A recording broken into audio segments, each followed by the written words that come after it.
ایک ہی اچھی بات بولیے کہ میں ایک ہی اچھی بات بولیے ایکسیپٹ کرتا ہوں. ہاں اپنی عوام کے سامنے ہم پرفارم نہیں کر سکے, میں اپنی ہار کو ایکسیپٹ کرتا ہوں. ہاں لیکن ہم کہہ رہے ہیں نیوزی لینڈ کے دورے میں کوشش کریں گے کہ بائی لیٹر سیریز کو کون پوچھتا ہے؟ آئی سی سی ٹورنامنٹس ہوتے ہیں. آئی سی سی ٹورنامنٹ کو پوچھا جاتا ہے.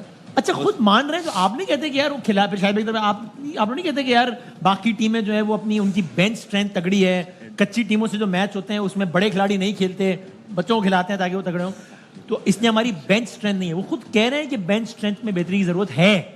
وسیم بھائی 88 میں انڈر 19 کا یوتھ ورلڈ کپ کھیلا تھا. اچھا, جب سے میں یہ سن رہا ہوں لانگ ٹرم پلاننگ کر رہے ہیں, 1 سال بعد 2 سال بعد, پہلے تو 4 سال بعد ہوتا تھا نا, جب سے سن رہا ہوں سن کے کان پک گئے, دیکھا کبھی نہیں. ہائے شارٹ ٹرم کا پوچھیں تو پیرا شوٹ کے ذریعے جو پلیئر آ جاتے ہیں نا, لیکن لانگ ٹرم کی کوئی کہانی, لانگ ٹرم کوئی ہے ہی نہیں. کوئی پتہ نہیں کون کون لوگ اس وقت پی سی بی میں موجود ہیں جو کیا مشورے دے رہے ہیں چیئرمین صاحب کو. سمجھ نہیں آ رہی. وہ کہہ رہے ہیں کہ بھائی یہاں 2 میچ ہوتے ہیں تو شور شروع ہو جاتا ہے کہ تبدیل کرو, موقع دو, کنسسٹنٹ چانس دو, تو پھر جو ہے بہتری آئے گی نا. ابھی دباؤ میں ہے لڑکا. وہ اسسٹنٹ کوچ ہیں, ان سے بہت سارے لوگوں کو توقعات تھیں کہ انگلینڈ میں کاؤنٹی کرکٹ کھیلے ہیں, انگلینڈ میں کاؤنٹی میں کوچنگ کی ہے, لیکن انہیں تو پاکستان کی کرکٹ کا پتہ ہی نہیں. وہ یہ کہہ رہے تھے ٹیسٹ میچوں سے, بنگلہ دیش کے ٹیسٹ میچوں سے پہلے کہ ہمارے یہاں اسپنر ہی کوئی نہیں ہے. تو پھر ساجد خان اور نعمان کھدائی میں سے مونجوداڑو سے برآمد ہوئے ہیں. کہاں سے آئے وہ دونوں؟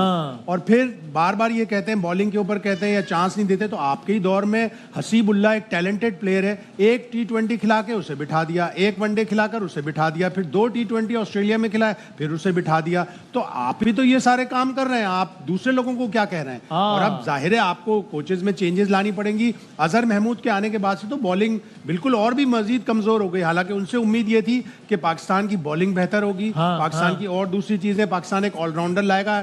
انہوں نے آن ریکارڈ یہ کہا آسٹریلیا جانے سے پہلے کہ عامر جمال بہترین آل راؤنڈر ہے, اس کا ٹیم میں ہونا ضروری ہے, لیکن وہ سلیکشن کمیٹی کو قائل نہیں کر سکے. وہ سلیکشن وہ وائٹ بال کی کرکٹ میں نہ آ سکے, حالانکہ انہوں نے ریڈ بال میں اچھا پرفارم کیا تھا. تو اب وقت آ گیا کہ ریڈ بال کے اور او ڈی آئی ٹیسٹ اور او ڈی آئی قریب فارمیٹ ہے, اس کے آپ کو الگ کرکٹر رکھنے ہوں گے, اور T20 کے بالکل ٹوٹلی الگ کرکٹر رکھنے پڑیں گے. آپ نجیب کیا یعنی ایک طرف آپ لوگوں کا مدعا ہے کہ کھلاڑیوں کو بھائی اتنے چانس دے دیا بس کرو, ان کا اوپینین بالکل متضاد ہے, مختلف نہیں, اپوزٹ. وہ کہہ رہے ہیں بھائی چانس تو دو تاکہ لڑکا کھیلے, لڑکا میں کوالٹی ہے, لڑکوں میں پریشر میں آ گئے بیچارے. جو یہ سارا تماشا ہوا ہے اس کے بعد ایکسکیوز کیا ہوگا؟ یہی ایکسکیوزز ہے نا, ایک کے بعد ایک ایکسکیوز آ رہا ہے. سمپل طریقہ یہ تھا, کوچ آتے آ کے کہتے ہم سے غلطی ہوئی, ہم کچھ پلان کر رہے تھے وہ نہیں چل پایا. You are justifying it. ان میں سے کون سے لڑکے نئے ہیں؟ کیا بابر نیا ہے, کیا رضوان نیا ہے, کیا شاہین نیا ہے, کیا نسیم نیا ہے؟